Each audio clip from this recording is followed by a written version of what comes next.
and welcome to 9yrsTV. I'm delighted to be joined by Rob Boyce ahead of tonight's game as the Dons face off against league leaders Rotherham here at the Cherry Red Records Stadium, Plough Lane. Rob, thank you for joining us. Good evening, George. Good evening, everyone, all our listeners and every viewers back at home. Now, Rob, tough game for the Dons tonight against a very good Rotherham side. We know what we expect from them. You look at any data online about them, they're very good physically, very good up front, very good at the back. What do you think we're going to see from tonight's game? I'd rather not look at the data of them, to be honest with you, George, because they're league leaders for a reason. They've got, I think, they're top of expected goals scored, expected goals against. They're good from set pieces. They don't really have any weak areas. I looked at their bench on the weekend. They had Freddie Lapardo on the bench. And we know he's a good striker in this division. So we're up against it tonight. I don't think it's the ideal fixture for us to have this evening, if I'm honest with you, with our recent form. It's a very, very tough game this evening, and like I said, we're definitely up against it. Obviously, you mentioned Freddie Ladapo there. I think the main news also is, Michael Smith. Obviously, another name very familiar for Dons fans. Another sort of big, a key instrument in Rotherham's attack. Is that something that you think we're going to have to be very wary of going into tonight's game and take strong consideration of, knowing their focal points and their strengths on and off the ball? Yeah, definitely. I don't think Rotherham really have any weakness. I mean, they've yo-yoed between the Championship and the League One, the last few years for a reason. They're top of the league after 30-odd games for a reason. So they don't really have any weaknesses. The fact that they've got, 4 really good strikers. Like I said, the top of goals scored, top of goals conceded. The only positive is I was reading that their centre-back suspended and they might have another one injured, so they might be missing their centre-back pair on this evening. It's the only positive I can really take from their team. Now I think it's obviously now's a normal point in the show where we talk about the previous game. Last up for the Dons was Charlton away at the Valley on Saturday. Yep. Rob, I know you were there with me. Your thoughts on that game? Frustrating, to be honest with you, George. I feel like we could have maybe come away with a point, because the goals we conceded were errors. Set pieces is not something we normally concede from. And then we did have a couple of chances. George Marsh hit the post. There was one late on where Will Nightingale had a shot when I felt like maybe he should have got his head up and squared it. I don't know if we saw the 3 Dons players in the box. But I just felt like the goals we conceded were just cheap and a bit unlike us. Our 2 most recent games against Charlton and Cheltenham, we've scored 4 goals, 2 in each, but we've only come away with a point. So you can't score 2 goals a game and only come away with a point. We can't be looking to score 3 or 4 goals. We really need to start getting them clean sheets. Those goals were so important. Obviously, a player we'll be talking about a lot later on in the show, Sam Grosgrove. We'll see if Sam Grosgrove starts later tonight when we have the team news exclusively for you from 6:45, delivered by Rob TV and a very special guest who, if you pay attention to, you might be able to notice. But Rob, Sam Cosgrove, I thought he had a very good debut. His build-up play was very good. He held the ball up very well. What did you make of him in a tough start for his Dons career? Yeah, you know what? I was really impressed, George. He had a really prolific spell at Aberdeen. Didn't quite work out of him at Birmingham and Shrewsbury, but I don't think at the same time he's been given a chance. He had 13 games at Birmingham and he only had 8 starts at Shrewsbury. So I think he's going to be looking to kick on his career with us. He's come here to prove a point. And I think he had a very good debut. He battled, won his fair share of headers, ran quite hard. I was impressed. And, we've been missing that target man striker ever since Ollie Palmer obviously went to Wrexham. Now, I think one thing that was more apparent at Charlton, obviously, with the way we were going, but the set pieces key at both ends. Obviously, the Dons, we were able to get 2 goals from set pieces ourselves. Sadly, we conceded 2 from them. Is it good now we've got to start getting goals from set pieces again? That's 2 games in a row after a bit of a barren spell. Yeah, no, when we started off the league so well, I think after 8 games we were top of goals scored in the season, and a lot of them did come from set pieces. I do feel recently they have dried up, so it was good to see us back amongst the goals. We recently had an interview with Andy Parslow on the official club site, and Rob Turvey recently talked about how hard he's been working. Like I said, I think set pieces are going to be big for us. Obviously we lost Joe Pigott, as we're aware, and he was a 20-goal a season striker, so we need to spread the goals amongst the team. And Ben Heneghan, Will Nightingale, them being back amongst the goals is going to be big for us between now and the end of the season. You mentioned Ben Heneghan there, back on the score sheet after a very long spell off it. We will have an exclusive interview with Ben Heneghan in about 20 minutes' time or so, which we recorded at the training ground yesterday. We spoke to him about that goal, getting back on the score sheet, and the impact of Andy Parslow on him. But how important is it, do you think, having players like Ben Heneghan carrying a threat from set pieces, but also the responsibility on Ben tonight of dealing with Michael Smith? How big a day is this for Ben Heneghan? Yeah, Ben Heneghan's got a real handful on tonight. We know all about Michael Smith. You know, he was with us for a season and he is a class striker. Unfortunately, I feel like he's a bit of our Achilles heel in terms of he does seem to always score against us whenever he plays us. So hopefully tonight he isn't on the score sheet. But yeah, no, it's good to see Ben back amongst the goals. I think the most important thing is, though, we just need to try to keep a clean sheet or only concede one this evening. You know, if they do get on the score sheet, we can't be conceding 2 or 3 against Rotherham because they're a hard team to break down. So obviously going back to that Charlton game on Saturday, it is something that I think we felt. I thought we felt quite well. I personally felt we deserved to get something from it. How do you feel from that? The overall performance? Do you think maybe a point was the least we deserved, even though we did end up walking away with nothing? I think Paul would. I think if we walked away with a point, I would have been relatively happy. I think it was probably deserved, if I'm honest with you, George. Like I said, we hit the post. Will Nightingale had a chance late on. I think we started the second half really, really positive. You know, we were on the front foot, and then we just got caught on the corner, and it was disappointing. You know, because that's uncharacteristic of us to concede them kind of goals. You know, like I said, we're normally good from set pieces, and we've got some quality, experienced players in Will Nightingale, Ben Heneghan, and Lee Brown. So, yeah. So, is this something now that you think, you know, we can learn from that game? Maybe take confidence going into this very, very tough spell that we know we had coming up. We spoke about it after the last home game against Cheltenham. The next 3 now, including tonight. Do you think that performance against Cheltenham, we can take positives going into this tough run? There's definitely a few positives to take from the last 2 games. I mean, like I said, the fact that we've scored 4 goals in our last 2 games, you know, we've scored 2 against Cheltenham and 2 against Charlton, but we need to start keeping some clean sheets, so we really need to tighten it up at the back. I feel like we've had uncharacteristic errors. You know, against Cheltenham, the ball went over Will, and then, you know, the player cut inside, and it was just relatively quite easy. It was car crash defending, and I just felt on Saturday, again, the defending, it was just quite easy from set pieces, you know, 3 headers. So you mentioned it there, that it's something that those sort of uncharacteristically goals we've conceded where defensive errors have been a part of it. Do you think that's something which, you know, we need to make sure we avoid today? Obviously, Rotherham are a good enough side. Do you think it's important we try and regain that concentration and regain that composure into making sure we don't give away cheap goals, like unfortunately we have done over the last couple of games? Yeah, it's going to be key if we're going to get anything out of today's game. You know, like I said, if we're going to get a point or 3, we need to make sure we're tight at the back and we don't give them any free headers. We know the threat Michael Smith poses, and they're a big, strong, physical team.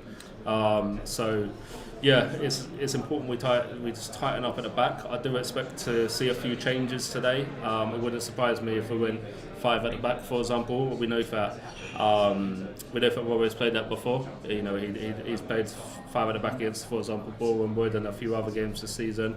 So I would be surprised maybe if we played like that and played on the counter attack today. You mentioned there the team news. We will have the team news exclusively from Rob Tuvey and a very special guest. We can launch that video in about 5 minutes or so, as soon as the watershed breaks. But Rob, what would you like to see? You mentioned there a potential change in shape.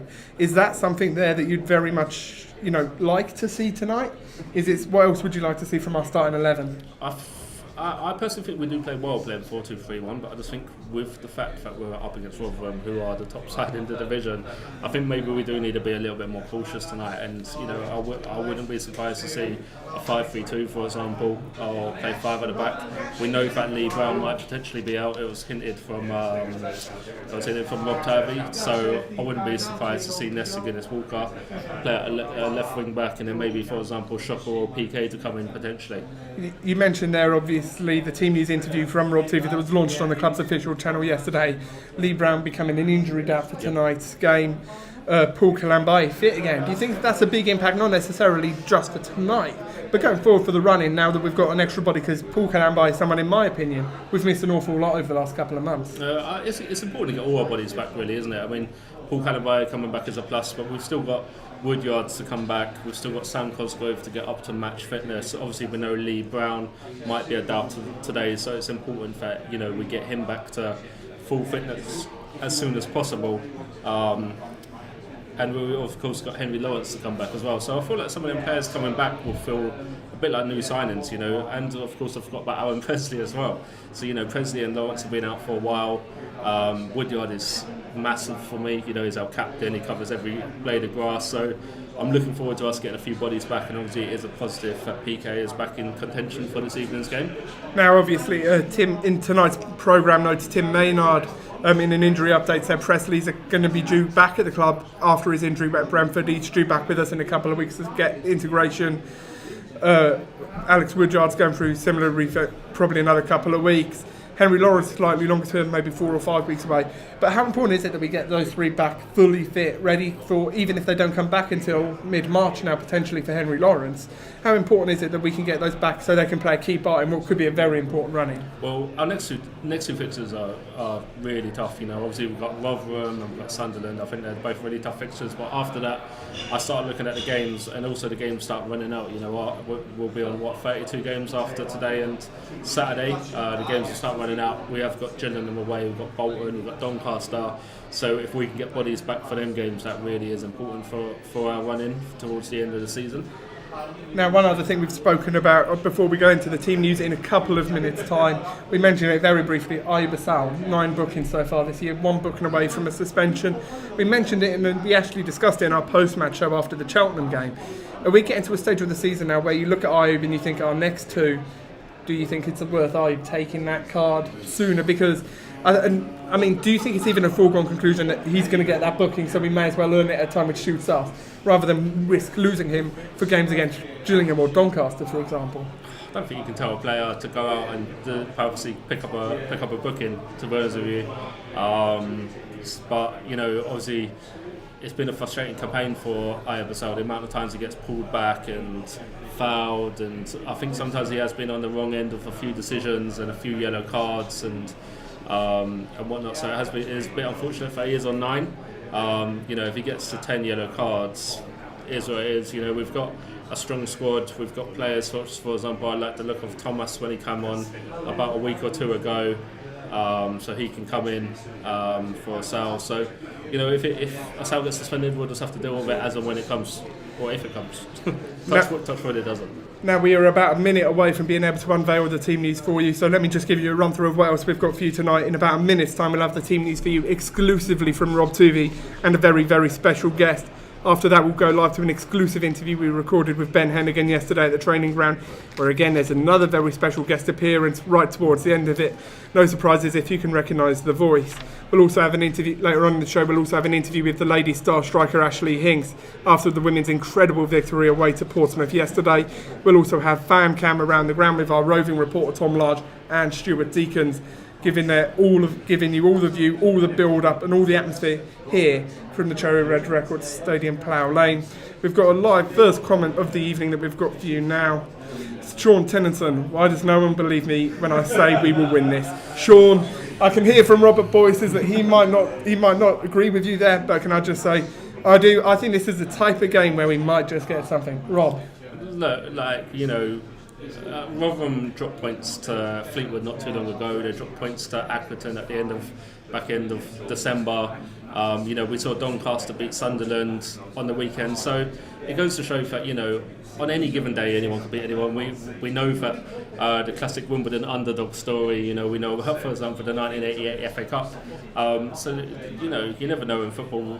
If you offer me a point now, I'd be more than happy to walk away with a point, but hopefully Sean's right tonight and we will pick up all 3. Much needed. Later on in the show, we'll also be joined by Anne-Marie Godfrey here in the studio. Like I said, Tom Large will be our roving reporter alongside Mickey doing the production values for him. We'll be joined by Rotherham fans Will Daniels and Danny Glaves, and we might be joined by an extra very special guest slightly later on. We will now go live to Rob Tuvey for a pre-recorded interview, which can exclusively reveal the team news. I'm joined now by Rob Tuvey. Rob, I believe you've got the team news for us. Yep, George. So tonight in goal, Nick Zanev. We've got Paul Callenby, Ben Heneghan, Dan Shocker, Shay Alexander, Nesta Guinness-Walker, George Marsh and Anthony Hartigan, Ayub Assal and Jack Rudoni, and Sam Cosgrave will also be starting.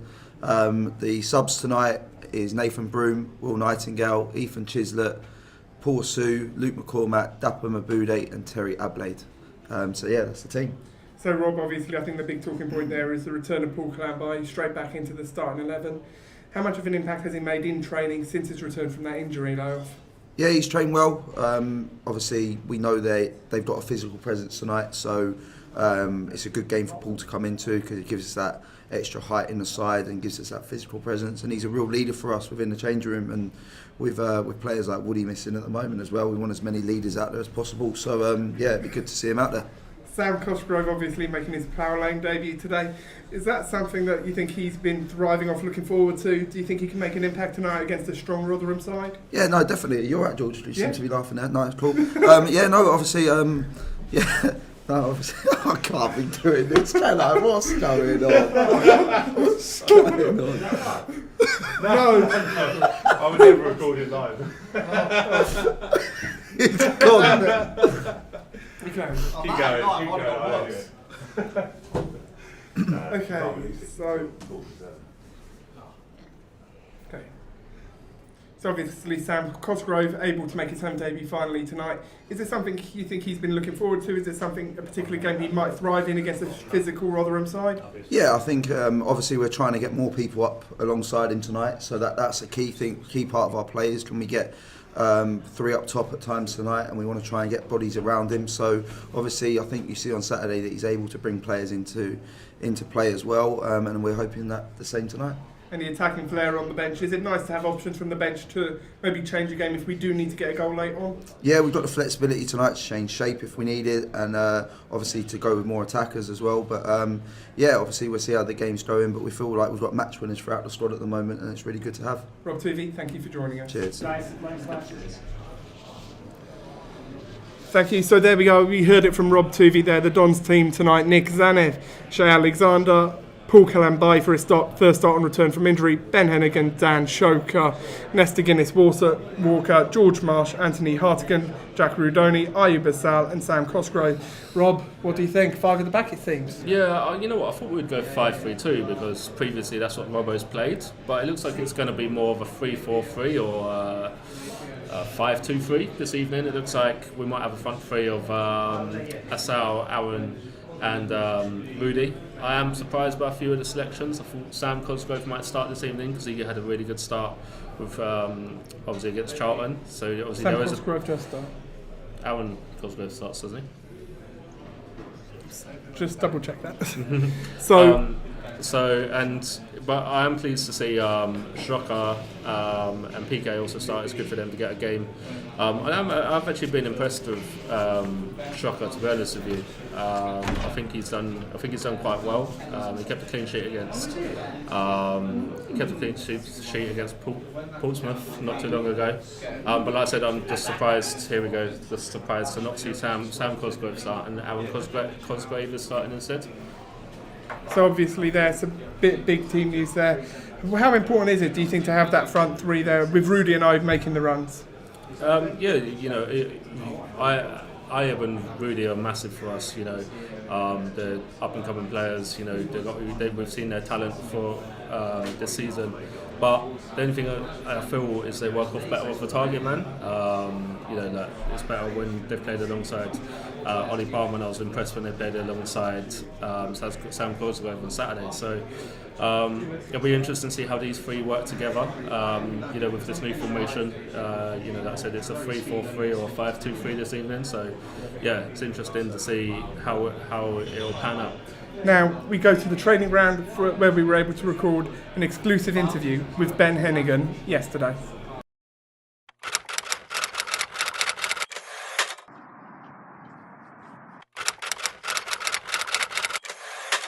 Go on, Yannis!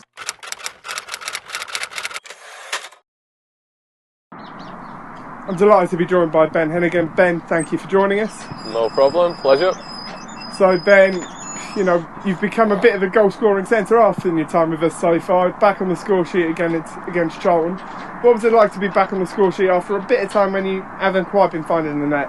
It's about time, innit, let's be honest. I've had a good few cleared off the line, posts and whatnot, so yeah, to get a goal was good and hopefully I can get a few more. Now obviously a lot of your goal set pieces, Andy Parslow, a big part of that. How good is it working here? Is it the first time you've worked with a restarts coach specialising in that area? How many of your goals can be accredited to him in a way? Yeah, he's got all the details going, so boys know where to be, blocks, etc. So yeah, he's a good aspect, to be honest. And a lot of our goals have come from set plays, and defensively, minus the other day, we've been good. Now the next section is all about getting to know you and about sort of bits a bit more about your daily routine. So let's assume when days you have training, are you the type of person that gets out of bed on the first alarm, or are you the type of person that needs 3 or 4? Yeah, snooze button gets clicked a few times. Yeah, 100%.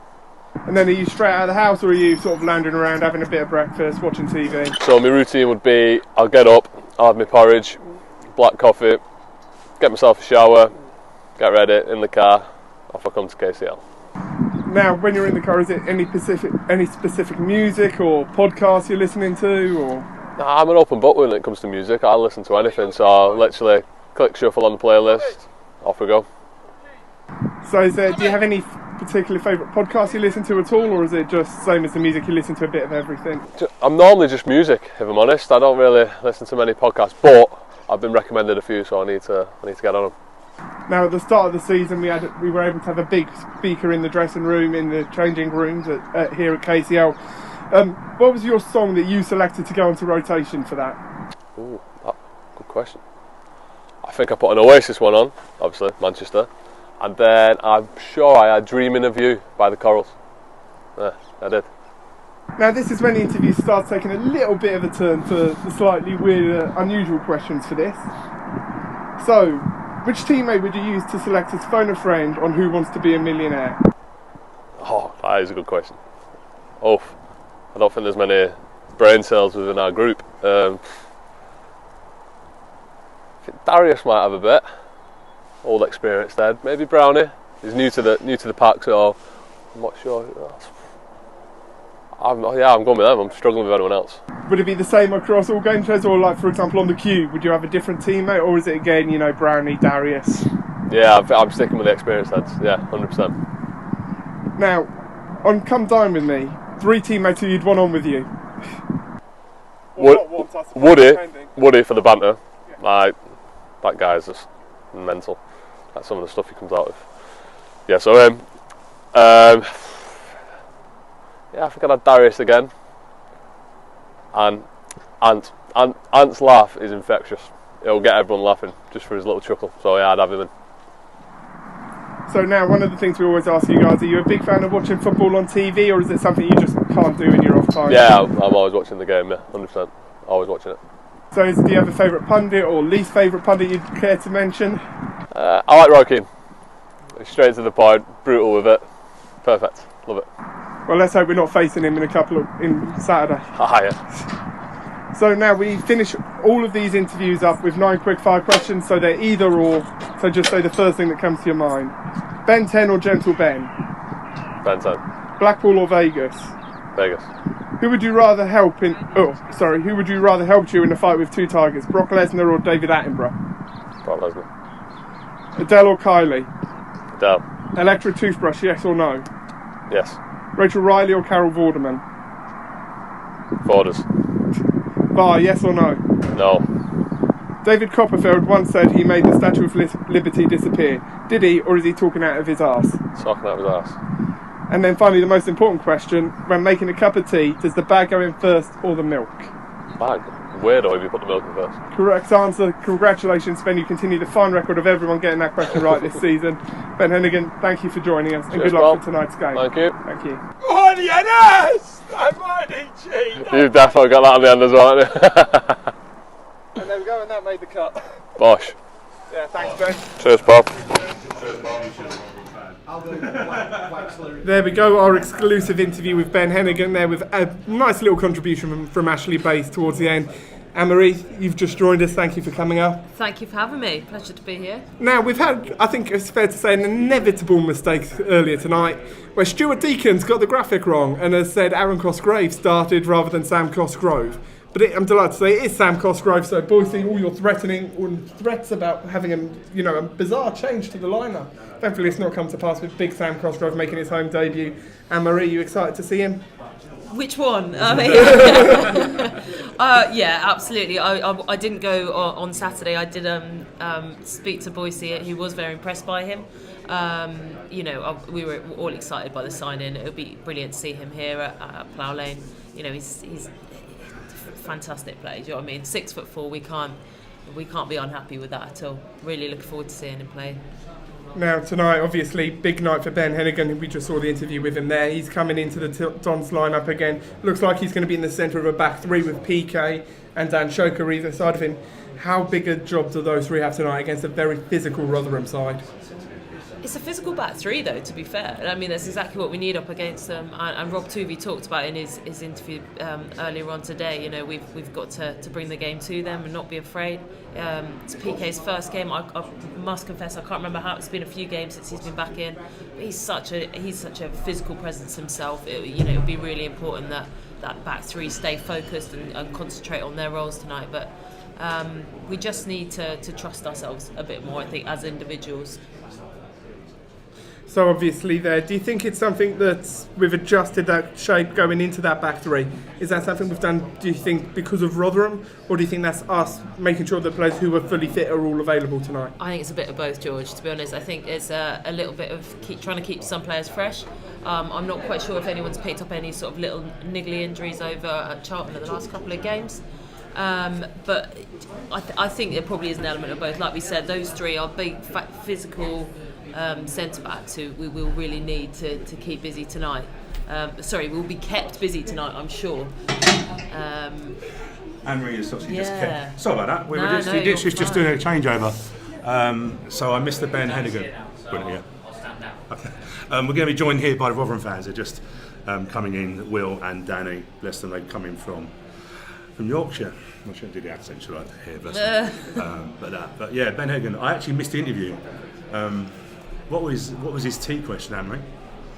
Well, I don't know what right? he answered to the tea there. I was laughing too much because it was some of the questions that came on the quick fire before that George was. I was thinking, is George making these up?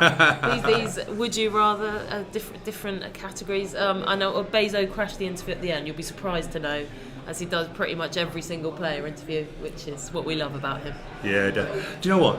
It's funny actually. George was saying to me, Bezo is dying to get on. I think one of these. Oh yeah. So yeah, probably not a surprise. We're just going to get Rotherham fans just going to come and join us. So I'll just sit there. Once can sit here. So we're just going to get the head up and Will's coming on now. If you want to grab we'll come behind here and grab a seat here, and then and Danny's. So thank you guys for joining us. No worries at all. Danny's just joined us, so I do apologise in terms of that. So let's go head to head. Let's start with the positives. We have got one win against Rotherham. Many. It was actually, I think, when you were doing. I think Lyle Taylor scored a hat trick against you at Kings Meadow. I'm trying to think now when it was. I think Spike has got the graphic. But head to head, quite a commanding win here. We're a side in really good form at the moment, so it'd be nice to make that 8 wins as opposed to the 7 that we've got at the moment. Away from home we've been unbelievable so far, conceding just the 5 goals, and as of so far, no goals in the first half as well. So hopefully we can continue that reign. Definitely, Danny. What's that? What do you think that's been down to in terms of defensively? Is it just in terms of very strong defence? In terms of. I think when we got beat by Rotherham 3-0 at your place, and the one thing that strikes is it's a big side. It's a big aggressive side. Yeah. Is that what you found is helping you in terms of that defensive shape? Yeah, I definitely think it is helping. I think it comes down to a really good defensive, cohesive unit as well. Like our normal back three is he usually has Richard Wood in the centre, but obviously he's suspended today for a suspect handball in the last game. But we've brought Michael Heneghan in as the main centre half. He's a really good leader as well, and to have an interchangeable captaincy like that but still have a really strong back line is definitely one of our strengths. and the strength of depth has definitely contributed to only 18 conceded this season. Now, I'm not too sure if you saw the incident on Saturday. So Anne-Marie is our referee as well. So Anne-Marie, so we love to really criticise referees because I know Anne-Marie. Trolls come on. Because I just know that Anne-Marie will defend the referee, which is natural. On that, but did you see the incident on Saturday? I watched the FL Quest. You're going to have to remind me what the incident was. There were many strange refereeing decisions. Yes, there was. A particular highlight was the assistant giving instruction about a yellow card that was over the other side of the pitch to him, which was strange. But yeah, the red card incident, the ball's come in and one of their strikers has struck the ball, and apparently Wood's arm was out to his right hand side where it struck him. Now, I was dead in line behind him in the front row, and I thought it hit him here. Hit him on the shoulder. Personally, but I don't know. Where's VAR?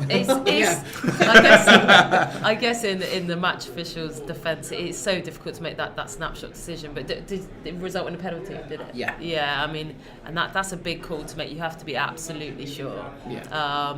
In terms of calling a decision on the other side of the pitch, that's very bold from a linesman. You generally have sort of kind of 15 metres of credibility around you that you make those decisions in. So. Yeah. And you were saying about the penalty. Harry Bell said there was an incident, obviously, where unfortunately a fan come onto the pitch and wanted to take the penalty. Yeah. I mean, it's something that is becoming very apparent within the whole of football at the moment, where within social media it's now acceptable to do these things and to behave in this way. I don't condone it whatsoever, and I think as a club we have to realise that we've now had 3 incidents in the last month, and we are a massive part of the problem. So we have to own that. Yeah. In terms of how we've reacted to that, the fans now being arrested, which is really good news, and I think that sets a precedent that if that's something that you want to do at a football game, then you're not going to be welcome. So fingers crossed that's the end of it from our end. It's becoming really embarrassing as a fan, to obviously, for people to. It does feel sometimes it reflects on the whole fan base. In terms of that, we've had it here a little bit, haven't we? In terms of people getting excited, but you have to worry people getting on the pitch. But it's good to see Rotherham obviously have acted quickly on that. I think we're just going to go Spike. I think we're just going to go to the rewind, just to remind when we did win a game. So that was what I was talking about back in 2017. Lyle Taylor, who's now at Birmingham on loan, got a hat-trick. That was our only win against you. Obviously we got beat midweek 3-0. Mark Smith and Grigg. Personally, I think that was the best team we'd faced in terms of that. Are you going to tell me that is how you play all the time, Danny? Well, we have had a couple of shaky games, shall we say. I mean, I saw a stat about us losing away to Fleetwood and Accrington, just 1-0. But overall, we do more or less play the same way we do against you. We tend to high press quite a lot. I think the one goal that was a little bit of a fluke from the 3-0 earlier in the season was Will Griggs. I think he was a little bit lucky with the header because it sort of just bounced off the post and then it went in. But yeah, I'd say Michael Smith has been our main goal threat this season, because I think is he on 20? Nearly 20 for the season now, Will? 19, I think. 19, 20. Soon to be 20 then. Yes, possibly, yeah. Well, that's his best ever goal haul as a striker. That's quite, Yeah, and it's come when he's just pipped 30 as well, so he's sort of coming to his prime with us, shall we say. There's a little thing going on at the club at the moment, because Michael Smith is trying to win Richie Barker's prized possession, which is his Newcastle United shirt. A signed Alan Shearer Newcastle shirt. There we go. So if he gets to 25 goals, Richie Barker's said that he'll pass that over to him. But all these things that are happening to us, like Mikel Miller scored an Olympic goal last week, and Michael Smith's there trying to claim it, just to get that closer to 25. You'd claim anything, wouldn't you, if you were on that? Michael, you're not getting away with that, pal. Isn't Michael Miller the guy that was at Carl Shorten and then went up to Scotland, wasn't it? Because I know we were interested in him at some point. How's he been? He's been good. It's been a bit interchangeable between him and Shane Ferguson on the left flank a little bit. But when he's played, we've sort of described him as like a left-sided Chio Ogbene, because he's very quick on the ball, he's good with his feet, but he's got a decent cross on him as well. Yeah. And somehow he can score a worldie from a corner as well. I mean, fundamentally, the good thing about Mikael Miller is he's a guy that is able to get chalk on his boots as the normal winger would do. Yeah. But because he's played across the front three, wherever, he can also cut in and get shots off as well. So that's why he's having a lot of success at the moment. And from my perspective, to be able to interchange the pace and the power that he has alongside the guile and the crossing ability of Shane Ferguson, that's allowed us to be really successful down that left flank this year. Superb. So we always like to look at a player to watch. It's quite challenging for you guys. To pick one out. Yeah, I picked this just because in terms of age, goals. I looked at it last season, obviously, and you probably know Ben, coming from Championship, League One in terms of that. But I looked at this and thought it was really a Rotherham lad in the team. How's he been this season? He's been very good. I think it's probably one of the seasons of his career. In a recent EFL feature, they called him the Romarsh Rocket, which I liked. But yeah, Ben Wiles is the same age as me, and much better footballer than I am. I have had the pleasure to meet Ben, and he's a really kind-hearted lad as well. And this season, he's just coming to his own in midfield. It's his highest scoring season as well. Yeah. And only 22. Yeah, only 22, and his attacking threat is unreal. To say he's only 22, and I think he's just reached 100 league starts for the club as well, which is fantastic at only 22 years. Yeah, and I was just going to, with it, I always look at it in terms of how many average minutes they played and percentage, and he's been 81 average minutes played the whole way through. The reason I looked at this is because obviously we are very much promoting our youth teams, so our academy, and it's interesting to see sometimes how a player goes through. And one thing I that is little loans won at Frickley Athletic. I don't think that was for long. But you've blooded. Is that something that Rotherham are looking to do? For sure, yeah. I mean, certainly in terms of Ben, he was lucky to come into the first team quite quickly, and essentially was playing for us out of position for a long time at left back or left wing back or on the left wing itself. And this season he's been able to play in his more natural position, which is his box to box, typical 8 pushing into a 10. Yep. And he's seen a lot of success off the back of that. You can see 8 goals and 2 assists already this season. And for me, he's a guy that probably doesn't get enough credit from our fan base because he's one of our own, and we expect so much of him. But he is one of the guys that's come through that youth academy and done really well. As is Josh Coyote as well, who's been on loan at Carlisle most notably last season. Yep. Come back into the forefront of Warney's mind. And had a lot of success off the bench for us this season. So long may it continue. Definitely. And Danny, one of the things that I'm obviously curious, obviously having you guys here, is the difference between Championship, League One. So if you look at, I've always looked at Rotherham as not a yo-yo club, but trying to stay in that Championship and trying to break through, but then coming to League One and being way too strong, which has happened again on that sort of stuff. What, in terms of, if you are fortunate, if you are promoted this season, what do you think the team have learned from when you got relegated to what they have now? Because it's obviously trying to if you could look at clubs like Luton and stuff, they've managed to stabilise as such. What do you think you've learned from? I think the best way for Rotherham to stabilise is to have a league between the Championship and League One. That'd be perfect for us. We're set up for that. Yeah. But I think with Paul Warne, for him as a manager, it has all been a learning curve as well, because he was sort of just thrown into the deep end for the first season and then sort of went with it every time. He's gone up and come back down again. But we are getting there. The first time he was there for the full season, it was the penultimate game, then it was the final game. So odds are on it could be third time lucky for him. And weren't you affected by COVID in terms of, was that right, the games really, yes. I remember you were playing like every other day, weren't you? Yeah, we had a really hellish month in April. I think we played, 4 games in 8 days? 8 games in 22 days? Yeah, Wow. And then 8 games in 22 That's days. Crazy, so it was a complete madness, and a lot of people have said that was the reason we went down. But I think to stabilise in the Championship, we really need to work on, just carry on what we're doing in League One now, basically. Yeah. Because people have said that Blackpool haven't really done that much different. They've just strengthened where they needed to, and they're now 13th. So possibly that could be us next season, but never predict the future because it might grow. Blackpool's actually a really good example because I didn't think they were anything. I've been honest with you, they weren't anything special when they were in this league. But you're right, they've gone in there. So is it a little change? What's the difference between? It's an obvious question, but what are the differences between Championship and League One? Why do you think you've been able to be relegated and really comfortable in this league? Well, I think the first thing that's abundantly obvious in the Championship is the amount of money that's being spent. There were one point where we played Stoke, and their wage budget was something like 10 times higher than ours. But on that day we drew 2-2. So we applied ourselves as best we possibly could, but unfortunately in those moments we didn't get the breaks. And overall, at the end of it, you've got to look at it and say we probably didn't have the quality.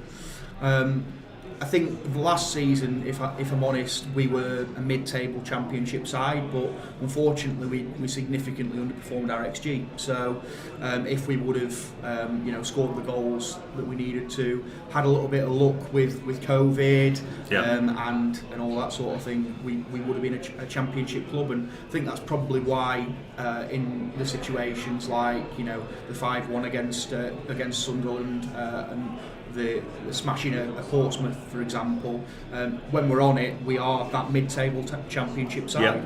Yeah. So you just made me laugh with the expected goals because we were just having a discussion about expected goals. I understand it, but the reason I say that is Mark Robinson, our head coach, released a Q&A on the official site today and was talking about expected goals. And it's one of those, isn't it? In terms of, is it something that, as a fan, you know much about the expected goals? Because I've done a lot of work into it. I have no idea. It was just when Will mentioned it, and we were just chuckling. Do you understand, Anne-Marie? Do you understand it much? No. It's not in the referee handbook then. No. It's not on my radar at all. In terms of stat side of things, I think I should imagine that's the type of thing that Robbo wants to step away from because he doesn't really like to overanalyse these things too much. And you can sometimes. We have had previous managers who like to, but I'll just go back slightly to what you were saying about Rotherham and the Championship. They're obviously doing something really right as a club to be able to quite comfortably stabilise in League One when there's so many other really big clubs and you see who are just sort of floundering around or each season getting close towards the playoffs and then it just not working out. So I'm looking at Ipswich and your Portsmouth. They're really, really big clubs and they're obviously doing something very different and Rotherham have got it down to a T. What do you think that is? What is it that you're getting so right? I guess from our perspective, the recruitment has been unbelievable since Rob Scott came in, a friend of Warney, and obviously has played for Rotherham United as well. So since Rob's come in, we've been able to identify unbelievable players. Chidozie Ogbene, for example, has been a revelation at this club, and picking up players like Michael Smith, who were very reserves, and turned him into what I think is probably one of the best EFL target men that there is. Yeah, definitely. We're a little bit gutted on that. We did have Michael Smith many seasons ago, and to be fair, when he was younger, and he was a handful back then. So I'm not really looking forward to seeing him too much this evening. Before we let you go, first trip to Plough Lane. Yeah. Now, obviously, you have a relatively new stadium, the New York Stadium. Not asked you to compare. I wouldn't do that. But what was your first impressions? First and foremost, it's absolutely beautiful, and to know that the fans themselves have paid for this just makes it even more special, I think. We as a club are a team that have been away from our stadium, been at the Don Valley Stadium, which was horrific. So we know what it's like for you guys at Kingsmeadow, and to come to this every week must be an absolute pleasure. Did you ever do? I know you didn't do Kingsmeadow, did you? I didn't. Did you do Kingsmeadow? I did. This is a good comparison. If you've done Kingsmeadow, what's the difference? Do you stay dry? Yeah, the way it was horrible. Well, when we played back in 2019 at Kingsmeadow, it was a boiling hot day, and I was stood at the top of that terracing, and I was dripping buckets from that away end.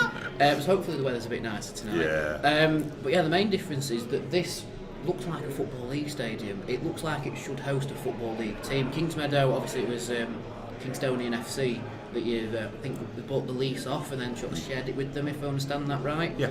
But yeah, the New Plough Lane is magnificent. It is a really nice ground, and the nice thing is, it's so close to where the original Wimbledon FC played as well. So it is a proper homecoming. It's like what happened with Rotherham, but with a different sense of fandom to it. You know, yours is bringing the club back to the fans, whereas ours was bringing the club back to the fans in the town centre. Yeah. And all I can say is just to everybody who donated and helped raise money for this ground, fair play to every single one of you. And like I say, I've not been to Rotherham's new ground yet, but everyone that's been there just told me how lovely it is. So, and George is nodding here. George goes everywhere, so that's a very good compliment in that stage. So before you go, don't enjoy it too much in the nicest possible way. Prediction-wise, be gentle. I'm a little bit scared of your attacking threat through Ayuba Sal and of course Jack Rodoni, who's just featured in the EFL 21 under 21s. What they do in that? We want to stay under the radar. So yeah, I think that you've got a lot going forward, and obviously Cosgrove was a player that we looked at in the summer as well. Okay. So a bit interesting to see how he does tonight. I also listened to a previous podcast where you were saying that you struggle with a high press. So I think tonight could be our night. I'm going to go with 2-0 Millers. Cool. And find yourself, Danny? I'm going to be a bit more conservative and go for a 1-0 win, because like Will says, I think on your own turf it's a different sort of experience. Your players sort of give that little bit more when it's in front of your own fans. But again, with the high press, it could prove fruitful for us. Yeah. But for me, I'm one of them fans that just goes, never say never. Now that I've said all this, you're bound to win tonight. But yeah, I'm going to go conservative 1-0 for Rotherham.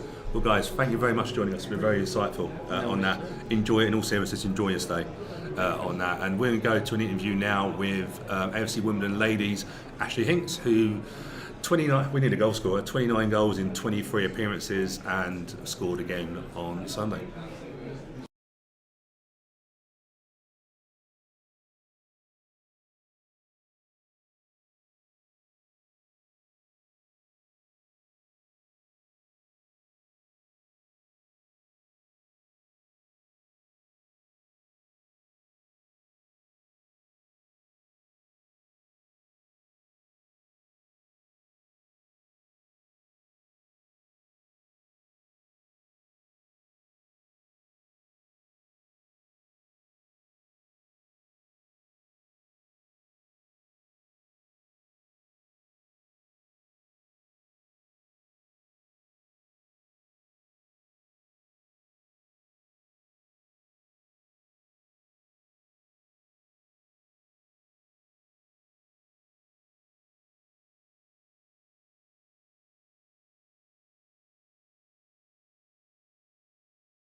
good fella. Hello and welcome back. Sorry for the technical difficulties there. I believe that video is now lined up, so without further ado, here is Stuart Dinkins interviewing AFC Wimbledon's women's side, Ashley We Hinks. are joined by AFC Wimbledon's ladies number 9, Ashley Hinks. Ashley, thank you for joining us today. You're welcome. Thanks for having me.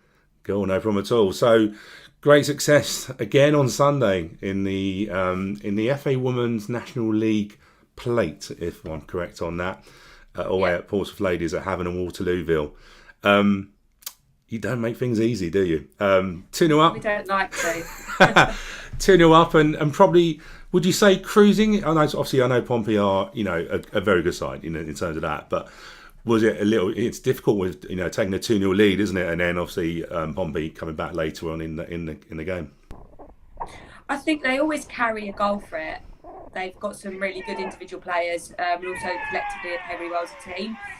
So, albeit we should have been cruising at 2-0, and I think overall for 85 minutes we were the better team, you always have the feeling that should they get one, it's going to make the last few minutes a little bit difficult. But after sort of the penalty miss, I thought, okay, omens are with us today. We're going to go on and win the game. But obviously it wasn't meant to be in 90 minutes, but obviously we got the job done on penalties in the end. Definitely. So, obviously they equalised and went to 2-2 into extra time, and then got a lead going into the second half extra time. I think it shows quite a bit about the resilience of the team, doesn't it? Because that must be tough to come back down from going through in normal time and then having to come back and a really good equaliser in the last kick of extra time.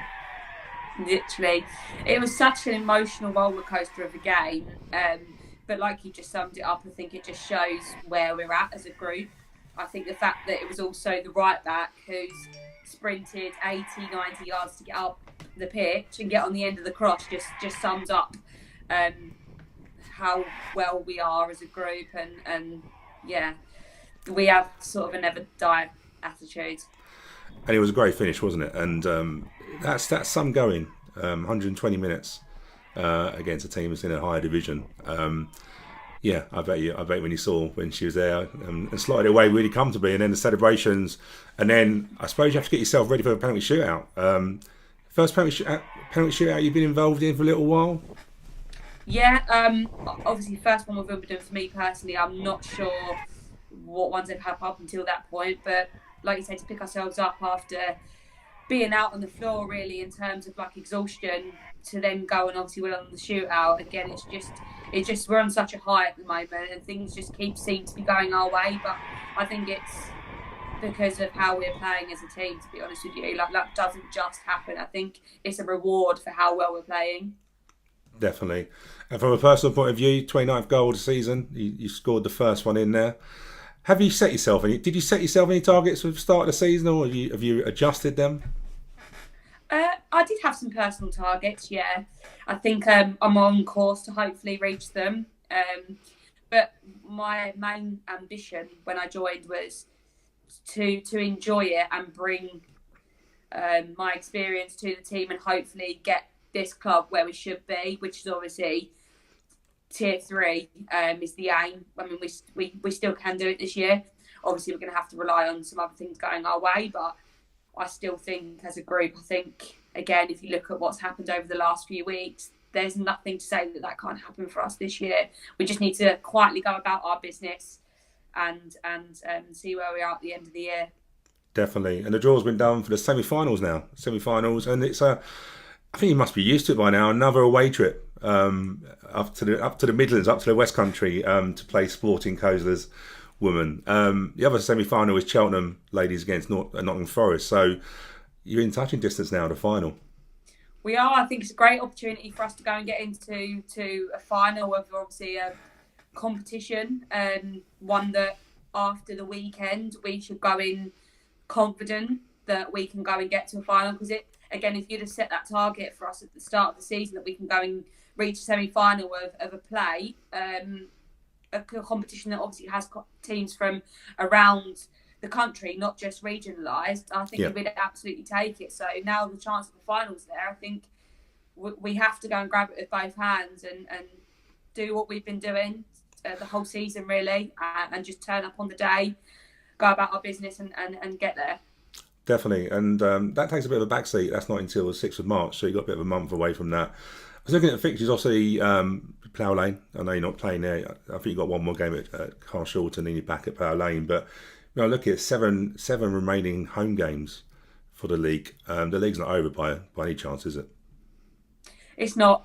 I think, like I say, it's not in our hands. However, we're not far off. I think all we can do is just keep ticking off the games, game by game, which is what we are doing. You can't get too caught up in advance of what's going on around you and what's to come. I think all we can do is turn up to our next fixture, which is what we have been doing, get a positive result, and then move on from that point. And as long as we do that, I think there could be a twist in the tail, whether that's for us, whether that's just in terms of who goes up. I think we will still have a massive say in the title, whether that's us or someone else. Definitely.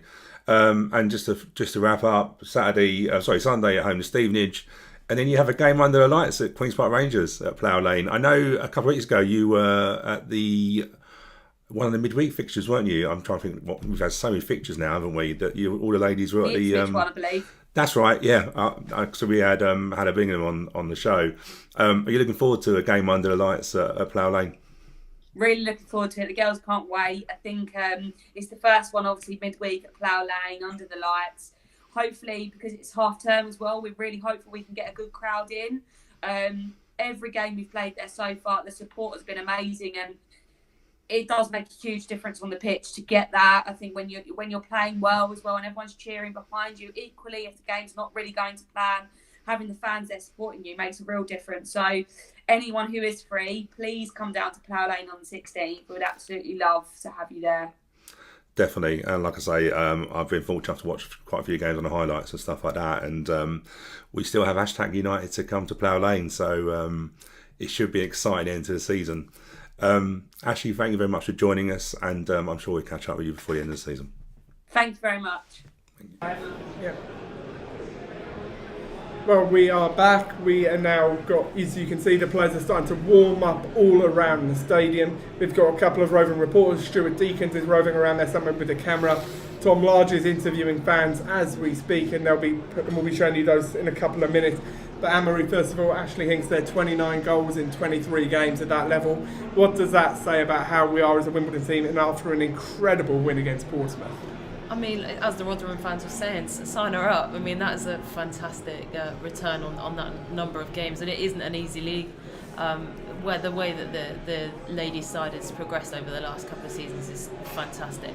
And as we were just saying off air, I referee in Hampshire. I know that Portsmouth side very well. They are a very, very good side. They get to the Hampshire Cup final every season.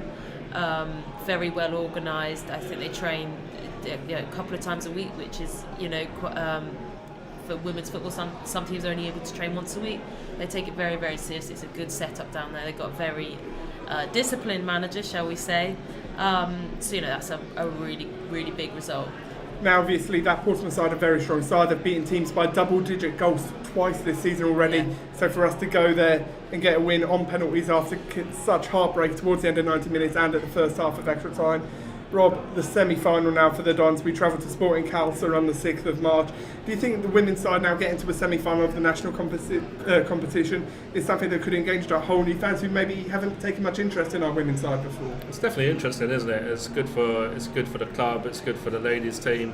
The fact that they did beat Portsmouth and recently beat #United, I'd say they're probably favourites now to go on to the final. So if it does get to a final, I'll definitely have to get down for a game. Hopefully the ladies can do it. So the other sides in that competition still are Nottingham Forest and Cheltenham. Two more good sides. Cheltenham at the same level as us in a different division.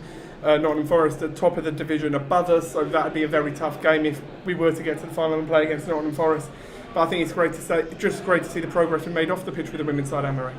Yeah, definitely, and a huge credit to you, George, for part of that getting a lot more promotion and exposure to what they've been up to, and having games here as well. Having 2 or 3 games they've had at Plough Lane now, that's massive, and that's just the start, hopefully, in moving forward, and having an exposure in a really well respected competition like this, that they're through to the semi-final. That's amazing. I expect we'll probably get a reasonable turnout up there as well. Now, we mentioned they're obviously playing at Plough Lane. The women's side, we're back here at Plough Lane Wednesday the 16th against QPR with a 7:45 kick-off. Tickets are now on sale on the club ticketing website, or if you've got a match day programme from tonight, you can scan a QR code from the women's page on that programme, and that'll take you directly to the ticketing link. But now turning our attention back to tonight's game, I believe Tom Large has conducted a fan interview that we can now show. So we're here pitch side with Josh Benham. So Josh, what's your tonight? Oh, well, I'd like a draw really. It's not going to be quite a good game tonight, so I'll take 1-1. Fair enough. And what are your thoughts on the squad lineup tonight? The squad lineup, I think he's made a good move with 3 up front. Well, 2 wingers. It would probably be, good idea, because it's obviously Cosgrove is tall, he can header it in the ball. It's best move from my opinion. Fantastic. And what are your thoughts on the Plough Lane under the lights? Fucking beautiful, isn't it? Love it. It's really nice looking. I must admit, it's one of the best grounds in the league, I think, in my opinion. Fantastic. Now, obviously, Plough Lane under the lights, it's something the bloke there obviously loving it. How special is this place under the lights in this sort of atmosphere that we're expecting tonight? Obviously, Rotherham have been travelling quite well for some that visited here with fans. Rob, what are you expecting from the atmosphere tonight? Oh, you know what? There's something special about Plough Lane underneath the lights. I do love the Tuesday night games. The South Stand always get behind the team, so I expected to be rocking. Charlton on the weekend was, proper loud. So hopefully it's same again tonight. We're right up against it tonight. It's a tough Rotherham side, so we really need to be the 12th man tonight and get behind the boys. Now, Marie, the guy there mentioned the front 3 tonight. Sam Cosgrove, just in case anyone got mixed up earlier, alongside Jack Rudoni and Ali Bissau. How exciting is that front 3? Absolutely, and the Rotherham fans who were on earlier are worried about it. They generally will be feeling quite confident about tonight, but they are particularly worried about that front 3, and for good reason. In some respects, they're still a bit of an unknown quantity. People are still trying to work out how to play and how to manage them. But I think, like Rob Tuve said this afternoon, we've just got to go and show them what we can do and what we do best. And I think that front 3, I feel confident, but I think we are up against it tonight for sure. It's a very well organised, very, very good Rotherham side. Now, Rob, something there that we were discussing right at the start of the show, there was a bit of an injury doubt about Rotherham centre-back. He is fit, he is starting. Do you think that was mind games from them, or do you think there was a genuine injury concern? I don't know enough about Rotherham to know if it's mind games or if it's well, their manager's a former physio, so if anyone knows. I mean, like I said, already was a doubt. Obviously it starts tonight, but maybe that's something we can exploit and get at and test him early on. Now, I believe Tom Large has found another fan in quick succession, so we'll play. So I'm joined in the fan zone by Paul. So Paul, what are your score prediction for tonight? Well, it's going to be a tough one, top of the league, but I think if we can maybe win this 2-1, we can kick on. It's a good boost for everyone. So certainly a positive outcome, but I think get 3 points here and we're pushing back up that table and getting away from the drop. Yeah. Well, who's your key player for tonight? Key one, I think it's Sam Cosgrove up top. I was really impressed with him on Saturday, and I think he looks the business. When he went off, fell apart a bit, but I understand that. Yeah, get it. Fantastic.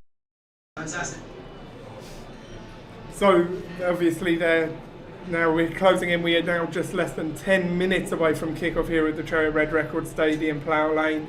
Peak build-up time. The atmosphere is starting to build. The ground's starting to fill up. I think it's time to go over our final thoughts for today's game. Rob Boyce, we'll start with you. Your final thoughts. I'm not as confident as Paul, I can tell you that. Paul's predicting a 2-1 win. I think we're going to be on the reverse scoreline. I think, unfortunately, I don't want to be that person who predicts a loss, but I do think it's a very, very strong Rotherham side. I do think it will be a 2-1 loss tonight, if I'm honest. However, in this league, you do get surprises. Doncaster beat Sunderland on the weekend. if we can perform like we did against Accrington away and Lincoln away, which I think were our 2 best performances of the season, that is a level we need to be at tonight to stand a chance. And then, you know, if we are at that level, you know, and Rotherham are just a little bit under par, maybe we can nick something or nick 3 points. But yeah, I'm not feeling confident tonight, George. Anne-Marie?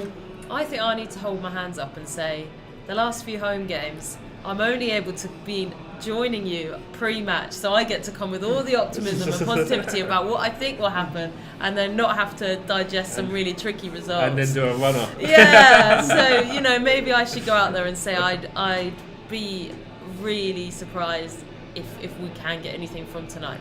I think we'll be, you know, they're a very, very good side. And I'm not saying that we're not, but I just think that the quality, I don't know if we can match it at this time. So yeah, unfortunately I don't see us getting anything from it. If we do win, I will be straight up here after the match. Now, for what it's worth, I think it's going to be a very tough game. Any team which has Michael Smith and Will Grigg up front is going to cause a hell of a lot of problems in League One.